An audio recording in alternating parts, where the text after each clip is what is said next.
Hey guys, what's up? What's up? What's up? Welcome back to another episode of Kicking It with Kay. Me. That's me. That's right. Okay. So I missed yesterday. And I really don't feel like doing today. I never want to, I'll get to that. But you know how, when you go somewhere and you can tell that maybe the people don't want you there, so you kind of feel like unwelcome or whatever.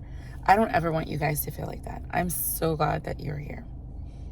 I'm just really tired, and I don't want you guys to think, oh, she's just faking it, she's just putting on stuff. But I'm also working on not caring what people think, so there's that. But honestly, I don't feel like doing this today. But I'm doing it because I am determined to show up for myself. And all day today, I have shown up for other people. And so now it's time for me to show up for me. And yes, I waited till the last minute. No, actually, I didn't wait till the last minute. It's 8:24. So I waited till the end of the day, but it's not I started the day showing up for myself. I'm going to end the day showing up for myself. That's more like it. That's better. That's what I did. So erase all that other stuff. I'm not showing up for you guys. First and foremost, I am showing up for me. I am creating space and creating a memory and creating a habit that says I am valuable and I am allowed to be here and I deserve to be here, and I am creating that space and I am creating that table. And then secondary to that, I'm showing up for you guys because I love being here. I love chatting with you guys. I love it all. So I am tired, yes, but please don't feel like I don't want you to be here or, you're not welcome here, because you are absolutely welcome here. All right. So I was going to introduce myself today or yesterday. Actually, no, I was going to introduce myself yesterday, but then what I'm about to tell you happened. And so nothing really happened after 11 o'clock, 11:30 yesterday morning. But anyway, I did get up today, and I didn't want to go walking. I did not want to put those 2.5 miles in, but I did it. And I ended up feeling a little bit better. And while I am very tired now, and my voice is showing the tiredness and the stress and the TBI stuff, I'm okay. I'm alive and I'm okay. So, and I heard something this morning that's I'm putting it into existence in my life. And what I heard is, you're gonna lose what you have now and mess up what you have coming to you if you stay focused on what left you or you let go of, past tense. And so I'm really gonna try and apply that to my life, especially with one specific circumstance and situation. I just realized that I'm holding on to it and just trying and investing so much into it. But hearing that this morning just kind of whoo, wake up, chick. I've already let go of that, but I'm investing into so much of that still that I'm gonna miss out on what is happening now, and I'm gonna miss opportunities for what is coming. So I just wanted to share that tidbit with you guys, let you know that I am staying true to myself in other areas of this 30-day challenge, because when I started, it wasn't just about these videos. It was a set of things that I was going to work on. So I just wanted to give you that tidbit, let you know that I am continuously and still working on those other things during those 30 days. Okay. So yesterday I had to go to court. It does not matter why. If you follow me on Facebook, you know that I like the post that I put up, and I'll briefly share with you guys. But yesterday I had to go to court. It doesn't matter why. I'm not a criminal. I've never been charged for anything criminal or criminally charged. So whatever. But okay, it doesn't matter why. And I don't know why I had to clarify that with you guys. That's really weird. because I'm really trying to get away from caring about what people think. So why did I have to clear? Okay, anyway, that's, okay. Look, something shiny. All right, so anyway, went to court yesterday, and I previously had spoken to a lawyer. Even though I hadn't done anything wrong, I was really feeling like I was being looked upon as if I had done something wrong. And so I had spoken with a lawyer, but I didn't have the funding for the lawyer. And so I just talked to the lawyer, and the lawyer was able to talk to me for like an hour and just tell me some things. And so that's what we did. So yesterday I had the information that I was told to have, by the lawyer that I spoke with. And I was just like, and I looked the part of a lawyer or somebody who worked in the courthouse. Because side note, funny story, I had to like walk from where I was down the hall. I went to go use the bathroom or something, and this lady stopped me and was like, excuse me, I have a continuance. And I just looked at her and I was like, oh, I'm not a lawyer. And she's like, yeah, but, and I realized she thought that I worked in the courthouse. And I was like, oh, I'm sorry, I don't work here either. And she's like, oh, well, you sure look like you're a lawyer. You sure look like you belong here. So that's the first thing. Whenever you are going into quote unquote battle, make sure you look like you belong there. And battle, maybe change the word battle to whenever you're going to a new table, whenever you're going to a new level, before anything else. Well, no, not before anything else, because of course you're going to be prepared, but you're already prepared. If you're there, you're prepared. So, but when you get there, make sure you look like you should be there. That's like Kim's little wisdom of the day or whatever. Just make sure you look like you should be there. So anyway, okay, so yeah, whatever. All right, so we're in court. We're in the courthouse, excuse me. And lo and behold, God, because y'all know I love me some God. I love me some God. God showed up, showed out. I didn't even have to go into the courtroom and go before the judge. It was all like worked out. Didn't have to do that. There were people there to speak for me, and there were also people there who wanted to speak against me for the reasons that we were there. And they were there, and whatever. I didn't engage in either one of them. I was focused on what was the task before me. And then we didn't even have to go into the courtroom. We didn't ever see the judge. And things came out the way things worked. It worked in my favor. But also the way things worked is that even the people that were there for me, and the people who would accuse me and who were there to speak against me, didn't even know what was going on. So 15 minutes after I left the courthouse, after I left the grounds, I was getting calls from these people like, wait, what happened? Is it over? Like, we didn't even get a chance to speak. So that it all happened in only such a way that I can only say it was God. And I'm going to give credit where credit is due. It was God. It was nobody else, nothing else but God. It was God. So that happened. And I'm just, all praises to God. It was awesome. It was amazing. That's the kind of God I serve. Okay, so we get out of court, but we were there for a while. I left my house at 11:30, 11:45. We didn't leave the court building until 2. Oh goodness. We didn't leave until 2:30, 3 o'clock, something like that. So okay, it was a long day, but TBI. I guess the stress of the situation, both leading up to, I have really been dealing with the situation for 6 months. If you want to watch the video of it's the video I put up, the one about it's time.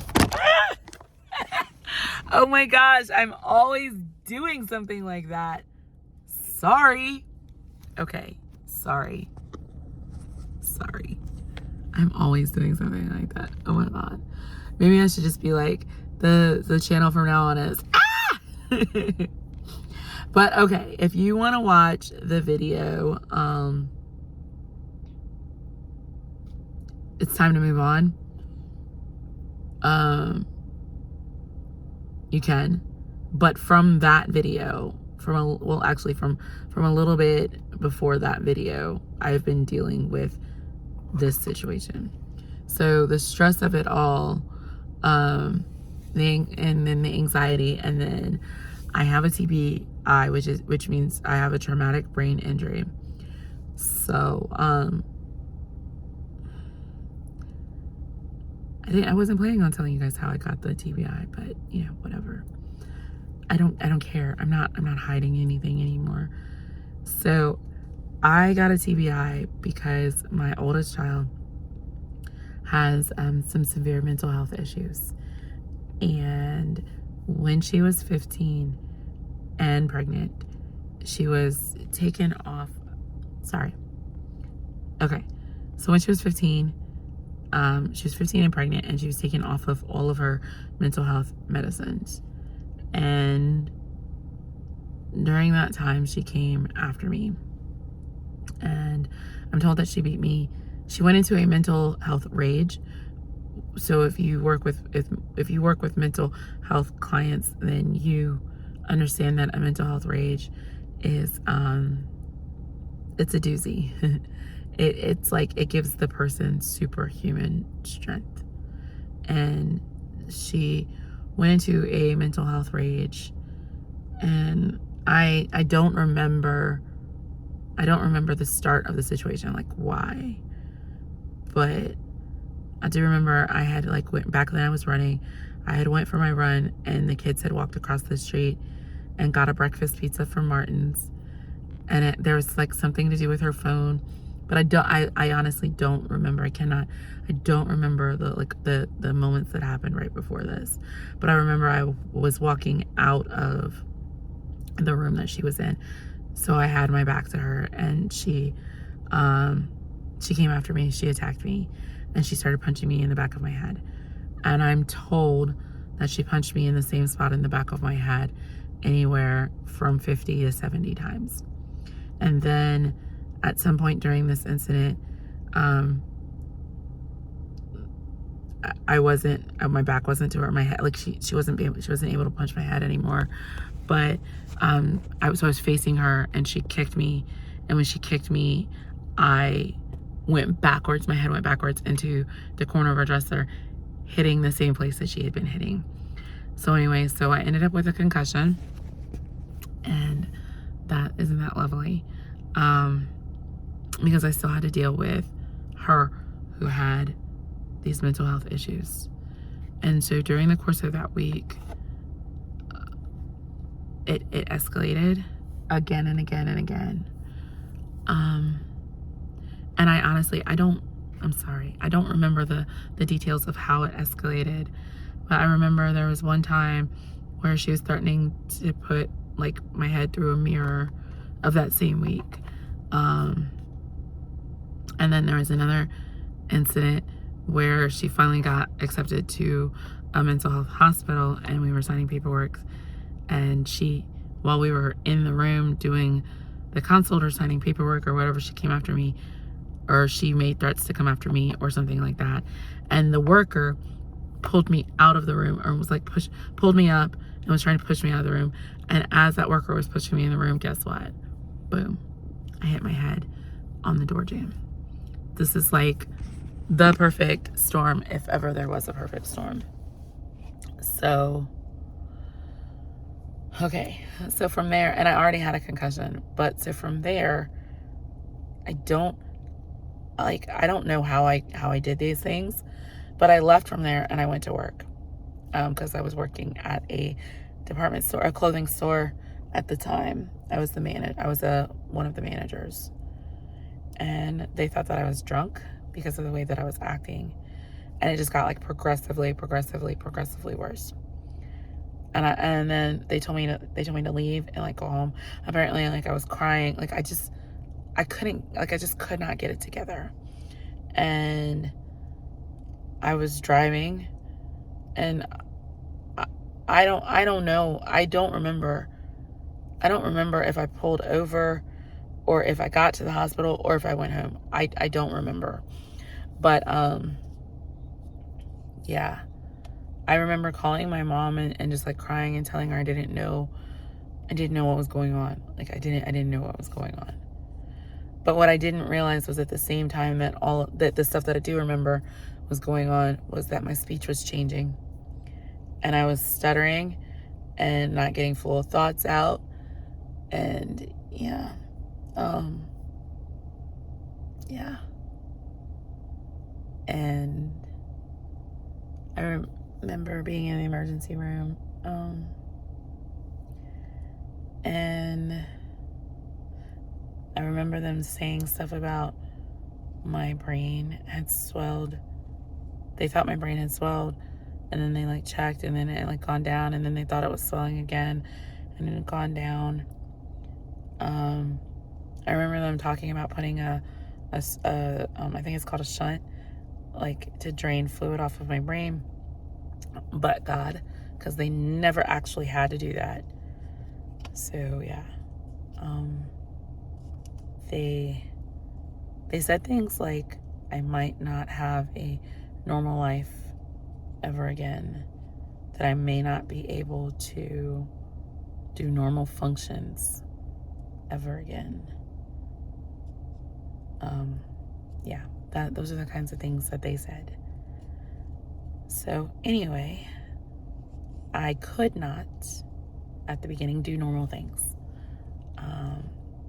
And then like, okay, so yeah, well, no, wait, I'll get to that. Okay, but yeah, at the beginning, I could not do normal things. People were like, had to check on me all the time. So I'm back home, and I couldn't feed myself. I could feed myself, like the act of picking food up off of a plate and putting it in my mouth, but the act of making my own food, I couldn't do that. And I couldn't do that for a lot of reasons. One, I just didn't have the capacity to like follow step-by-step instructions. Two, I didn't have any balance. Like I would fall over at like just anything. Like I could be walking and I would think that I was walking in a straight line, but really I was like toppling over. I had no balance. And then like, yeah. And then I couldn't talk either. Like I stuttered really bad. Really bad. I wrote like a kindergartner. My handwriting looked like a kindergartner's handwriting. And I couldn't read.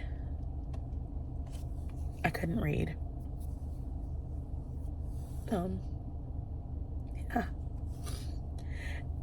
It makes me really sad to know all those things, because before that, I had been like an advocate for kids, and I had been speaking to like at the school board. I had been speaking at the school meeting, and I had been speaking at city council meetings, and I had meetings with like the mayor's office and like really important people advocating for kids in the city where I live. And I couldn't do any of those things. So yeah, that's how I got my TBI. And now you hear me, and you hear me talking, and I hope I sound normal. But because I've healed a lot. So healing. It has been a long time. We're in 2022. So it was May 29th of 2015 is when everything first started happening. So I can read now most of the time. And I say most of the time is because I can't actually read long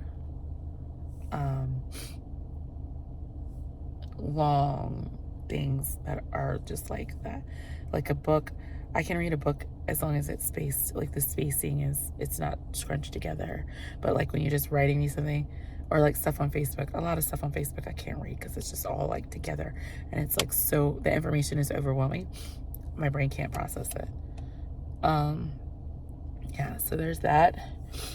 And there are times when I get tired, when I get not physically tired, but brain tired, and my brain reverts back to its original injury state, which means I don't know that I'm stuttering or like unable to talk or unable to get my words right. Oh yeah, I couldn't count money. So it's like a lot of things I couldn't do. I didn't even know like which money was what money. Like, yeah. And I have been the proud owner of a tremendous headache, what you all would call a migraine. I have learned to live with that every day, every minute, every hour of every day. That's so sad that I've learned to live with that. But yeah, I've learned to live with that. And so anyway, so sometimes I get really tired, or like I get overwhelmed and my brain gets brain tired and reverts back. And so that's kind of what happened yesterday. After court, thank goodness. Like, but I came home and I just was like, my head hurt so bad and I couldn't really get words out. Like, I could think the words, they just weren't coming out.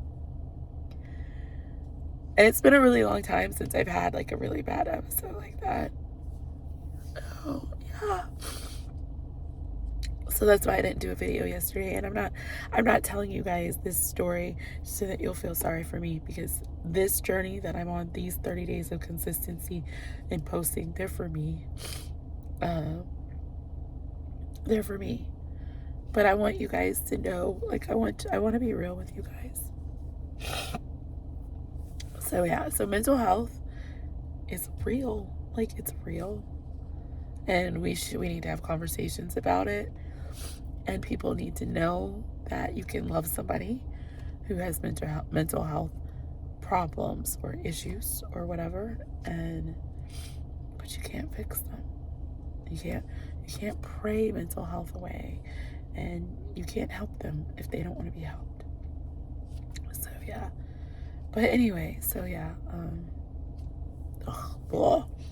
So I have no short-term memory. Which is why I write everything down. Everything. And I prefer to be like you have to, if I'm not in a place where like, if I know you're calling me and we're like gonna have this in-depth conversation and I'm not in a place where I can write stuff down and take notes, I won't answer the phone. You'll have to text me or send me an email, or like wait for me to be able to talk to you where I can also write down notes. That's like, those are the accommodations that I have made for myself, and that I learned to cope with life that way. Yeah. It sucks though, because my brain doesn't give me warning when my brain is like, we're not gonna brain anymore. And so I'll tell you the story. Back when the pandemic was like, it was like on everybody's mind, and it was mandatory that you wear the mask, and places could only have like a certain number of people or whatever. I made my mom a Mother's Day gift, and I took it to the post office. And this is another thing. I'm sorry. I'll get back to that. So another coping thing, another thing that helps me just function every day, is that I've learned to hear and process by reading lips. Now, that's not to say that I can't hear. It's to say that if I read your lips at the same time that I'm hearing, I'm more apt to understand what you're saying because I'm reading and I'm processing orally what you're saying, and I can't think of the word, but through hearing, audibly. No, that's the same. Okay, no, that's the same as talking. Hearing and orally, I'm able to process it, and I understand it better. So, but okay, so anyway, so I made my mom get this thing for Mother's Day, and I went to the post office to mail it. And the lady had on a mask, and the lady was saying something, and my brain was not 100% braining that day. I could not understand her, and like I was standing there, and I didn't know what to do because I was like, so I just said what, and she said it again, and I didn't understand.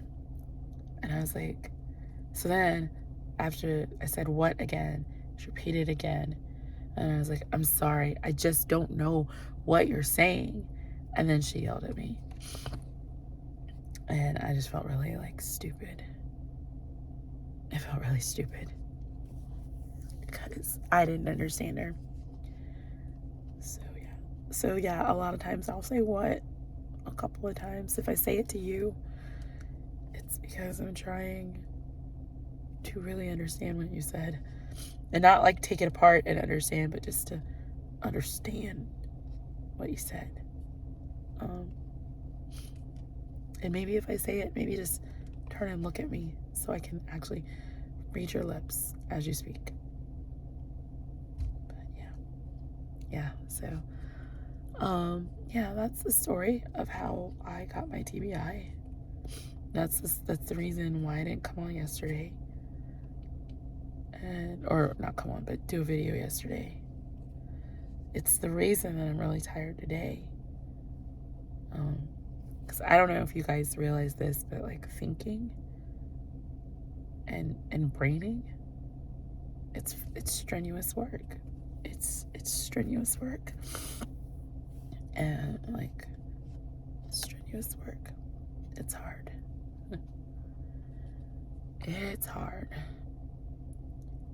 But 7 years later, I am still alive, and I'm functioning, and I am running, and I am doing spoken word, and I am running a business, and I am homeschooling. So look at God. Look at God. God is awesome, and He is amazing. And I just celebrate Him, and I thank Him for my life, even when it sucks, even when I have to deal with these things. And somebody's got it worse off than me. And yeah. So anyway, I know I've gone over the limit that I kind of set for myself. I don't have anything else to say. But I'm not making excuses. I'm learning how to show up for myself. Even if showing up means that I don't show up in how I thought that I had to. And that's an important lesson for all of us to learn. So yeah. Please like, subscribe, comment, share, hit the bell, whatever the YouTube things are to satisfy the algorithm. I would appreciate you doing. But if not, it's okay. Because I appreciate you all the same and just the same for being here and for listening to me and sharing this space with me. So until we meet again, peace, love, happiness, a little bit of hair grease, and remember to be kind, because you don't know what anybody's going through, and kindness doesn't cost you anything. So until next time. I prematurely put my hand up, but okay, until next time, I love you guys.